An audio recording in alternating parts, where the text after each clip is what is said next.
Halo guys, welcome back to my channel. Marhaban ya Ramadan.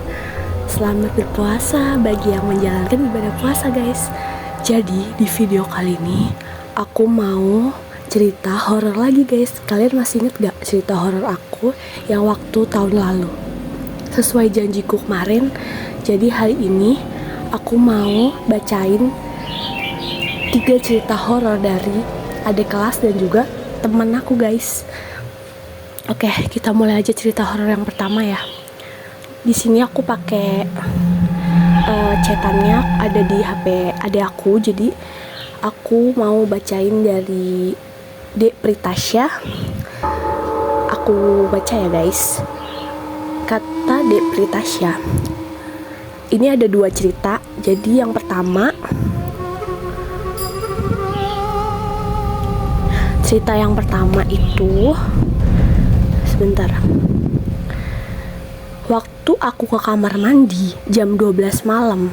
Nah, di situ ibuku kebetulan lagi nyetrika. Terus bapakku lagi tidur. Nah, kebetulan jarak kamar mandinya agak jauh, tapi aku saat itu nggak terlalu mikirin apa-apa dan langsung ke kamar mandi aja. Nah, pas aku di kamar mandi tuh, aku iseng-iseng buka pintu kamar mandi ngeliatin apa-apa ada orang atau enggak. Biasanya kak, kebiasaan hehehe katanya. Terus aku lihat ada ibuku. Aku lagi bilang, siram yang bersih ya, kata ibunya Dek Pritasya. Dan ya udah, terus aku tutup pintunya. Nah, tapi pas aku balik, aku ngeliat ibu aku lagi nyetrika. Awalnya sih aku nggak ada yang aneh, tapi di sini aku sadar kok baju yang dipakai ibu aku beda. Akhirnya aku nanya tuh ke ibuku, Bu, tadi ibu ke belakang nggak? Terus ibuku jawab enggak. Nah, berarti yang tadi aku lihat tuh siapa? Sumpah ini tuh merinding banget ya guys. Oke, kita lanjut ya cerita yang kedua. Terus ada juga nih, ini masih yang di Pritasya ya guys ya. Terus ada juga nih pengalaman yang paling serem aku alamin, mungkin dan masih nempel banget sampai sekarang. Jadi waktu kelas 3 SD, aku makan sama tempe abis maghrib. Orang tua lagi nonton TV kalau nggak salah. Nah, seingatku itu kalau nggak salah jamnya bener-bener pas udah di jam 18.00. Oke, berarti itu pas maghrib ya guys. Kan dia bilang, hehehe, di sini aku masih nakal ya. Yang dimana aku sebelum salat tuh mangan dulu. Jadi si Dek Pritasya ini ngutamain makan dulu dibanding sholat maghrib. Nah, tapi pas aku makan tuh hawanya kayak nggak enak gitu. Meja makannya itu ada 1, terus ada 5 kursi, jadinya 2 di kanan, 2 di kiri, sama 1 lagi di samping. Aku duduk yang di samping. Nah, pas aku mau ngambil tempe tambahan di meja, aku noleh tuh ke arah mejanya sambil mikirin sesuatu. Berarti dia mau ngambil tempe tambahan, terus dia nengok sambil mikirin sesuatu. Oke, lanjut ya guys. Mana sih tadi ya? Nah, entah aku fokus mikir apa atau gimana, aku tuh sampai nggak sadar kalau di salah satu tempat duduk bagian kiri tuh ada kuntilanak merah yang lagi natap aku. Sumpah ini merinding banget guys. Aku sendirian soalnya di rumah. Oke, lanjut ya guys. Ada kuntilanak merah yang lagi natap aku, tapi pas itu aku lagi kayak gimana ya, fase sadar gak sadar, kayak ngeliat sosoknya tapi otak ngeblank.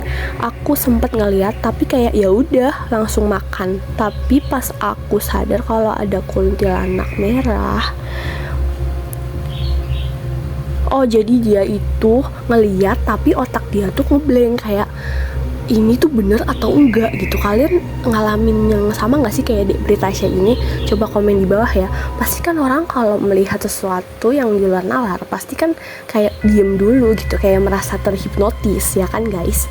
Oke, lanjut ya. Aku sempat ngeliat tapi kayak ya udah langsung makan. Tapi pas aku sadar kalau ada kuntilanak merah, aku noleh lagi tuh ke arah tempat duduknya. Tapi pas sekalinya aku kedip, kuntilanaknya langsung hilang. Oke, berarti dia ngeliat cuma sekilas doang ya guys. Kayak aku sampai keringetan loh. Itu aku sendirian di rumah, makanya aku tuh kayak rada merinding banget. Sejujurnya aku langsung keringetan sebadan-badan gara-gara cerita Depree Tasya ini. Oke, kita lanjut ya. Jadi dia itu ngelihat sosok kuntilanak merah dalam sekejap, sekedip, habis itu udah ngilang gitu ya guys. Kebetulan rumahku itu dekat pohon pisang. Oke, Depree Tasya, kita sama. Kebetulan depan rumah juga ada pohon pisang ya.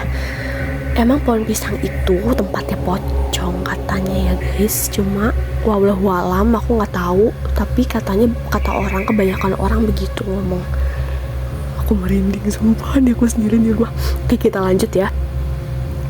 Jadi makin kerasa angkernya. Iya betul banget deh Tasya. Sama kakak juga kalau ngelewatin pohon-pohon, apalagi pohon pisang, itu merinding banget gitu. Terus soalnya banyak pengalaman aneh Kak di rumahku. Oh iya, kebetulan ini dia cerita pas sebelum Ramadan ya guys. Jadi dia juga bilang dikit lagi setannya juga dikurang. Oke, sekarang kan udah bulan Ramadan. Wallahualam, yang penting kita harus selalu utamakan ibadah ya, supaya tidak diganggu oleh, namanya kita hidup berdampingan dengan yang lain gitu. Jadi kita harus saling menghargai aja. Oke guys, jadi harus tetap kuatkan iman kalian gitu.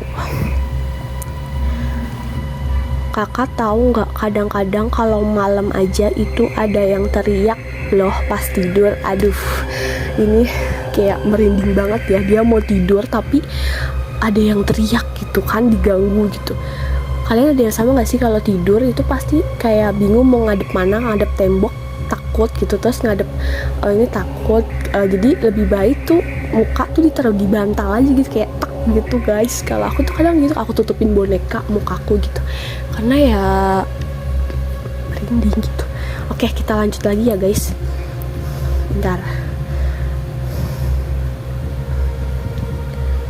Ini cerita yang ketiga ya. Tadi kan 2 dari Depree Tasya. Jadi yang satunya lagi ini dari De Agista.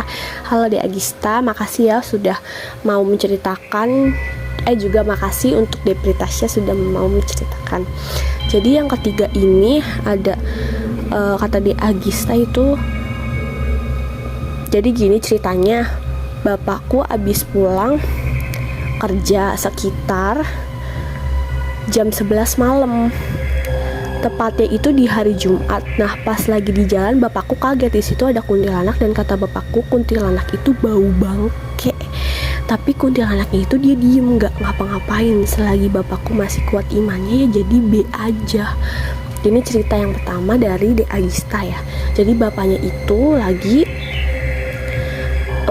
pulang kerja ya jam 11 malam. Itu emang udah mau dini hari ya, udah mau menjelang jam 12 teng gitu, sejam lagi. Dan itu tuh posisinya mungkin kayak ya udah sepi banget gitu. Bayangin aja kalau malam-malam kan pasti emang udah sepi banget jam 10. Jangan kan jam 11, jam 10, jam 9 aja tuh udah sepi guys. Dan kuntilanak itu bau bangke katanya. Sumpah itu astagfirullahaladzim, serem banget, merinding. Tapi alhamdulillahnya gak diapa-apain ya dek. Dan kuntilanak itu cuma diem doang gitu. Katanya selagi gak ngapa-ngapain dan masih kuat imannya ya jadi B aja gitu. Oke, lanjut ke cerita yang kedua dari De Agista. Itu waktu pas dulu aku pernah ngontrak juga kak. Katanya mamaku lihat anak kecil yang lagi nyanyi di atas kipas angin. Dan kata mamaku anak kecilnya itu mirip sama aku. Terus mamaku dan rambutnya pendek. Aduh, ini sumpah ini serem banget guys. Kayak aduh, aku merinding banget ya Allah. Jadi tuh dia tuh mamanya tuh dulu tuh ngontrak, terus lihat sosok anak kecil di atas kipas angin. Aduh, nih ada kipas angin lagi guys di atas aku nggak apa-apa, tenang, astagfirullahaladzim. jangan ganggu ya, ini aku sendiri soalnya. Nah jadi gitu guys, menurut kalian gimana, serem atau enggak? Dan anak kecilnya itu mirip sama De Agista ini, katanya rambutnya pendek gitu. Oke, ini udah 4 cerita horor aja udah, menurutku udah merinding banget. Menurut kalian lebih merinding yang mana? Oke, satu lagi ya, ini dari temen aku tapi inisialnya aku samarin karena ini privasi, jadi kita sebut aja si Melati namanya ya. Jangan Melati deh, Princess aja. Oke, hai Princess, soalnya ini disamarin namanya, aku sebut aja Princess. Dan si Princess ini baru datang ke sekolah itu ya, kamar mandi yang waktu itu kan aku udah pernah cerita ya guys, kamar mandi yang horor itu. Dan kamar mandi itu dia masuk, terus dia mau ngaca ke cermin dan dia ngelihat ada cewek juga ikut masuk, tapi dia mau ke kamar mandi tapi pintunya dibuka gitu guys. Dan setelah itu pas pintunya dibuka, dia bingung kenapa dia kamar mandi tapi dibuka, terus dia ngikut di samping dia ngaca juga guys. Nah pas kaca, pas si Princess ini ngelihat ngelihat si cewek ini tapi pakai seragam katanya guys, terus mukanya nggak ada dan mukanya rata katanya. Sumpah aku langsung merinding sumpah, aduh merinding lagi. Lihat, kalian bisa lihat tuh, aku merinding banget. Dan katanya tuh mukanya nggak ada, terus dan ternyata ya udah itu bukan manusia gitu. Terus dia tanya ke satpam kan, satpam sekolah, dia tanya, kata satpamnya iya emang di situ ada dan itu pakai seragam si sosoknya ini gitu. Oke, jadi aku ada cerita dari temen aku juga yang dari luar sekolah, tapi ini bukan cerita horor sih, cuma ini tentang sangkut pautnya sama yang temen aku si Princess ini ceritain. Jadi dulu itu di sekolahku itu, tapi wallahualam ya, aku bukannya so tau apa gimana, tapi ini dari temen aku, teman zaman MIMTS, tapi dia di Merput sekolahnya. Dan dia ini cerita, dia kan rumahnya dekat belakang sekolahku kan, di SMA 16. Nah itu si di kamar mandi yang horor itu dulunya itu ada kejadian pembunuhan, dan itu diakibatkan oleh percintaan ya guys. Jadi kita sebut aja lah inisialnya S ya, AS. Nah AS temen aku ini yang sekolah di Merput, yang temen IMTS itu cerita kalau kan dia rumahnya di belakangnya SMA 16. Jadi di kamar mandi yang tadi si Princess yang ceritain itu dulunya ada kasus pembunuhan, dan di situ ada 3 inian kayak cinta segitiga, terus yang satu tuh diselingkuhin gitu, terus akhirnya membunuh dan itu kebunuh semua. Dan ada juga yang gantung diri gitu di situ karena depresi. Kalau yang gantung diri tuh entah cowok atau cewek, aku udah lupa, tapi kalau yang percintaan ini ya dua cewek satu cowok gitu, jadi si cewek ini diselingkuhin gitu. Dan itu temen IMTS aku ini ceritain udah lama banget. Terus aku tuh kayak nyamber gitu, si Princess cerita gini juga gitu, apa jangan-jangan itu sosok dari yang si AS ini, teman MIMTS aku ini cerita ke aku gitu. Kayaknya sih menurutku iya bener ada hubungannya gitu, karena nyambung gitu loh, karena dia pakai seragam, dan yang temen MIMTS aku ceritain ini itu juga kayak gitu, jadi nyambung kan, sama-sama pelajar di situ gitu. Oke, gitu aja ya guys cerita horor di spesial Ramadan kali ini. Kalau misalnya nanti ada lagi cerita horor yang lebih horor lagi, yang lebih seru lagi, aku bakal ceritain ke kalian semua. Oke guys, makasih banyak untuk Dek Pritasya, Dek Agista, dan juga temen aku Princess yang udah aku samarin namanya, karena nggak boleh, karena itu hak dia juga, jadi nggak apa-apa. Oke guys, sampai ketemu di vlog cerita horor aku selanjutnya. Kalian hati-hati ya guys, jaga selalu ibadah kalian, oke? Jangan pernah takut.